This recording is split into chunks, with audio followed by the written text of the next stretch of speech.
Before we begin, I want to ask you something. Have you ever been surrounded by people, yet felt completely alone? Have you ever smiled through dinner, laughed at the right moments, tucked everyone into bed, then laid awake wondering when you stopped mattering? If stories about love, betrayal, loneliness, and second chances touch your heart, make sure you subscribe to the channel and turn on notifications. Every week, we share powerful true-to-life stories that remind us how complicated the human heart can be. Now let me tell you a story that still keeps me awake some nights. Because 2 years have passed. 2 years since one decision changed everything. And not a single day has gone by without me replaying it in my mind. People think betrayal begins with a kiss. They're wrong. It begins much earlier. It begins the first time someone makes you feel seen after years of feeling invisible. My name is Claire. I'm 39 years old. I've been married for 14 years. If you saw our family from the outside, you'd probably think we had everything. A comfortable home, 2 wonderful children, reliable jobs, family vacations, holiday photos filled with smiling faces. The kind of marriage people assume is stable because it has lasted this long. But pictures have a funny way of hiding silence. And silence can slowly destroy a marriage without anyone noticing. When Dan and I first met, he couldn't stop looking at me. I still remember the first night we talked until sunrise. We sat in his old pickup truck outside my apartment, sharing dreams about the future, while drinking terrible gas station coffee. He laughed at every stupid joke I made. He reached for my hand whenever we crossed the street. He kissed my forehead while I cooked breakfast. He noticed every little thing. If I changed my hairstyle, he noticed. If I bought a new dress, he noticed. If I looked tired,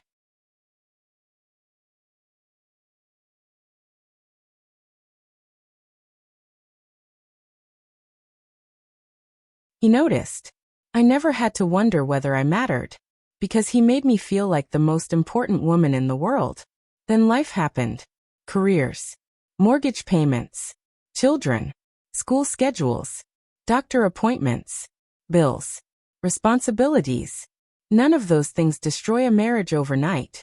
They simply replace the moments that once held it together, one by one, until one day, you wake up lying beside someone you love, yet somehow feel completely alone.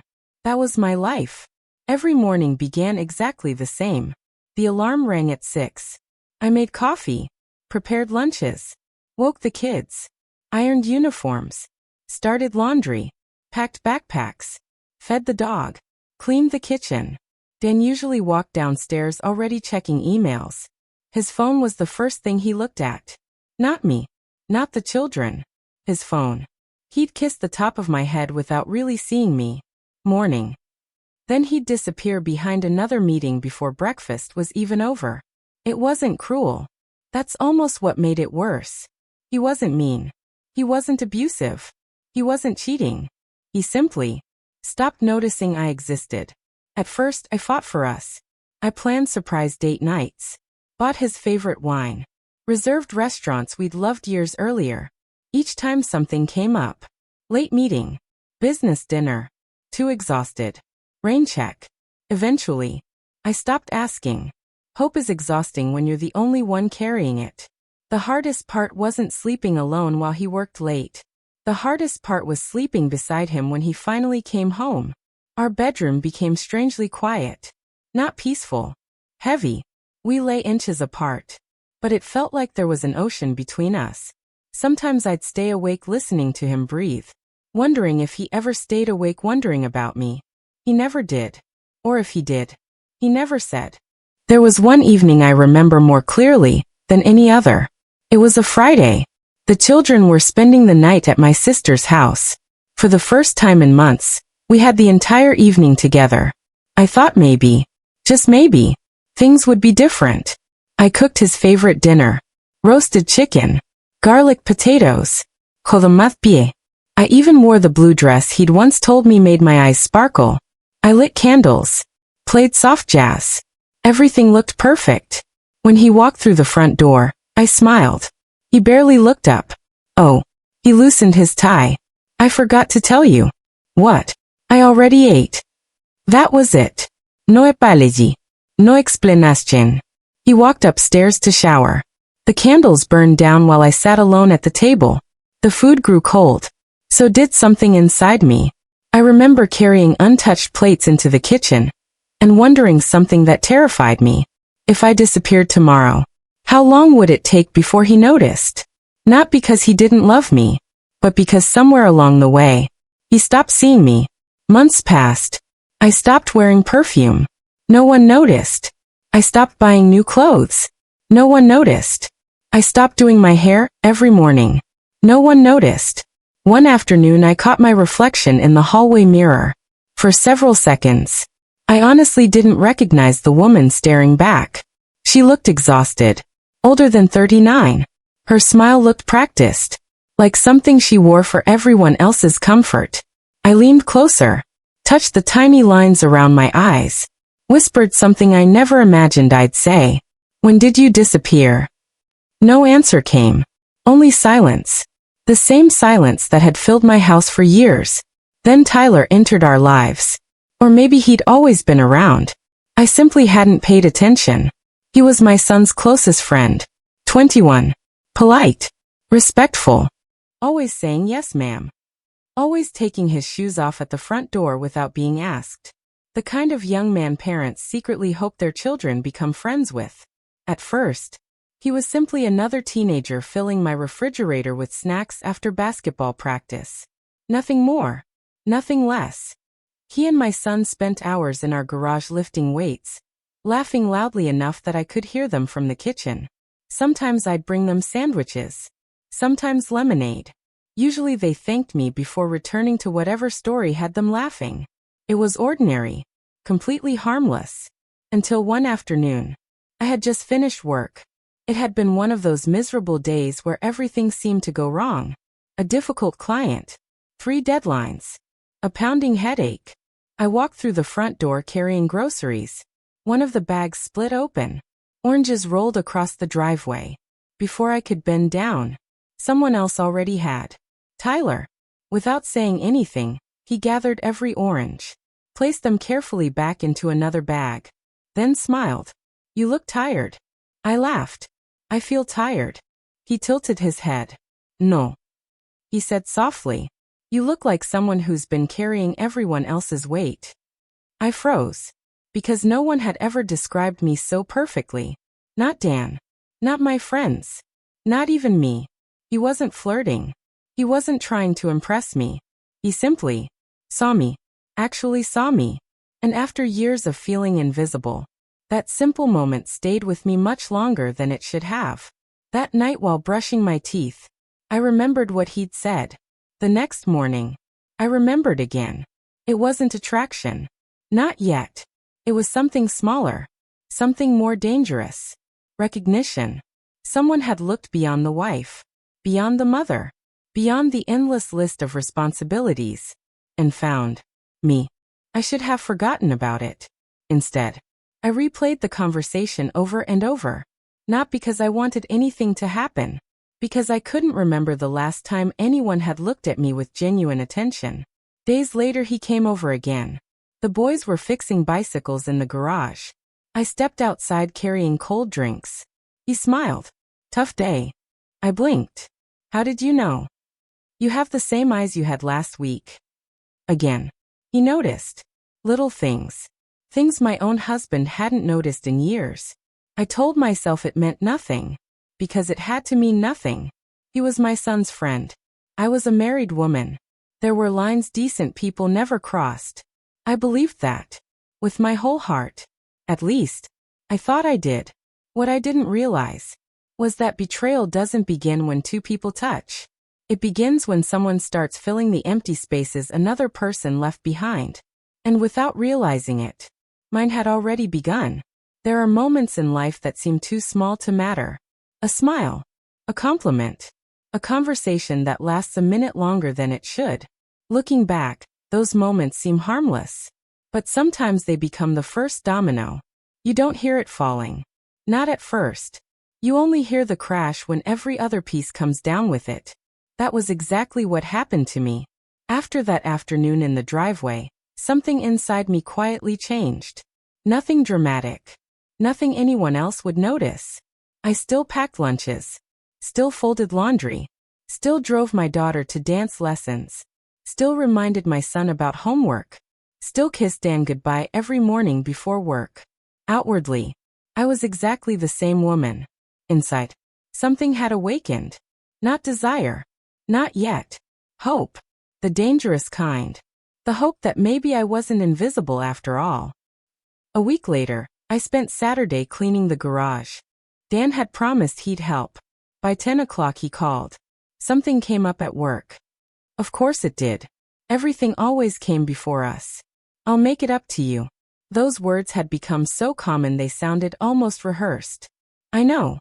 I hung up before he could hear the disappointment in my voice. Around noon, my son walked outside with Tyler. We'll help. I smiled politely. You don't have to. We know. Tyler grinned. But we're going to anyway. For the next 2 hours, the three of us sorted through years of forgotten memories. Old Christmas decorations. Broken bicycles. Boxes filled with photographs. Tiny baby shoes. School art projects. Life packed away in dusty cardboard. Every now and then I caught myself laughing. Real laughter. Not the polite smile I'd been wearing for years. At one point Tyler picked up one of my son's kindergarten drawings. It showed a stick figure family standing in front of a crooked house. My son's tiny handwriting read, "My mom is my hero." I laughed. I forgot he made that. Tyler looked at the picture for several seconds. I can believe it. I looked up. What? He shrugged. You do everything for everyone. I didn't answer. Because once again, he had noticed something no one else seemed to see. My husband never called me a hero. He called me practical, reliable, responsible, useful. But hero? No, not once. We kept working. The afternoon sun filtered through the open garage door. Dust floated through warm beams of light. For a brief moment, the house felt alive again. Then something happened that shouldn't have mattered. I bent down to lift a heavy storage bin. Before I could grab it, Tyler reached over. I've got it. Our hands touched. Only for a second. Maybe less. Completely accidental. Still, I felt it. Not electricity. Not romance. Awareness. I pulled my hand away immediately. So sorry. No problem. He smiled as if nothing had happened. Maybe nothing had. Maybe everything that followed existed only in my imagination. That's what I kept telling myself. That evening, after everyone left, I found myself standing in front of my bathroom mirror. Without thinking, I reached for a bottle of perfume. It had been sitting untouched for months. The same perfume Dan once loved. I sprayed a little onto my wrist. Closed my eyes. Took a slow breath. Not because I expected anyone to notice. Because I wanted to remember what it felt like to care how I smelled. That realization scared me. When had I stopped caring?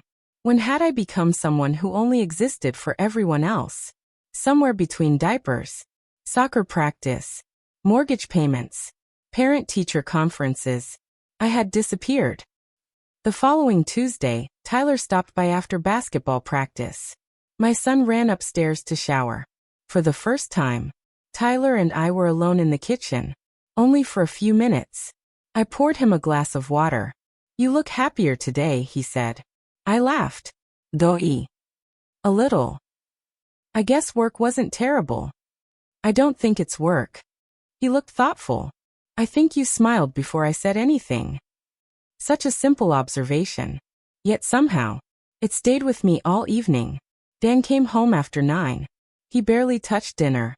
I'm exhausted. I figured. He nodded while scrolling through emails. I waited. Maybe he'd ask how my day went. Maybe he'd notice I'd changed my hair. Maybe he'd comment on the perfume. Nothing. After 10 minutes he stood up. I'm going to bed. I remained at the kitchen table alone. Again. I wasn't angry anymore. Anger requires energy. I was simply empty. People imagine affairs begin because someone is looking for excitement. That's rarely true. Most begin because someone has been starving emotionally for so long. They mistake kindness for salvation. I didn't know that then. I do now. And I wish I had understood the difference. A few days later my phone buzzed while I was grocery shopping. Instagram. A message request. From Tyler. I frowned. We had never messaged before. I opened it. Thanks again for the sandwiches the other day. You're one of the kindest people I've ever met.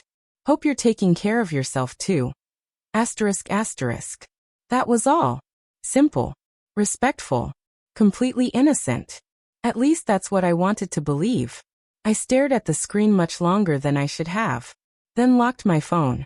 I didn't reply. Not that day. Not the next. But I also didn't delete it. I wish I had. Sometimes the biggest mistakes begin with the smallest decisions. Ignoring a message is easy. Keeping it. That's different. Days turned into weeks. Life continued. Yet something invisible had changed. Whenever Tyler visited, I became painfully aware of him. Not because of anything he did. Because of how I felt. I hated myself for it. Every time I caught myself looking toward the driveway when I heard a car pull in, I felt guilty. Every time I wondered whether he'd come over that afternoon, I felt guilty. Every time he complimented dinner, or thanked me for something, or simply smiled, I felt guilty. Nothing inappropriate had happened, yet somehow, it already felt wrong, because my heart had begun waiting for moments it shouldn't have wanted. One rainy Thursday evening, the dishwasher stopped working. Again. I sighed. Perfect. Dan was working late. The kids were upstairs. I grabbed a towel and started washing dishes by hand. The doorbell rang. It was Tyler. He'd come to return a basketball my son had left in his car. My son wasn't home yet. He'll be back in 20 minutes, I said. I can wait outside. You don't have to stand in the rain. He stepped inside. His hoodie was soaked. Water dripped onto the kitchen floor. I handed him a towel. He thanked me, then looked toward the sink. Need help? No. You've already done enough today. I don't mind. Before I could argue, he picked up another towel. For the next 15 minutes, we washed dishes together. Talking. Laughing. Nothing serious. Movies. Music. Favorite foods. Ordinary conversation. Yet it felt easier than talking to my own husband had in years. That thought terrified me. As we finished drying the last plate, the silence settled between us. Not uncomfortable. Just quiet. He looked at me. You know something? What? You always make people feel welcome. I looked down. I just try to be nice. No. He shook his head. It's more than that. You listen. You remember things. You make people feel important. His words landed somewhere deep inside me, because those were the very things I had been begging to receive myself. Without realizing it, tears filled my eyes. I turned away quickly, embarrassed. I don't know why I'm emotional. He didn't laugh, didn't ask questions, didn't move closer. He simply said, "Everyone deserves to feel appreciated." I closed my eyes, because those 7 words hurt more than any insult ever could. No one had said something like that to me in years. Not even Dan. Especially not Dan. That night I couldn't sleep. Don lay beside me. Fast asleep. His back turned toward mine. The same position. Every night. I stared at the ceiling. Thinking. Questioning myself. What was happening? Was I really becoming attached to someone 20 years younger? No. That couldn't be it. It wasn't him. It was how he made me feel. Seen.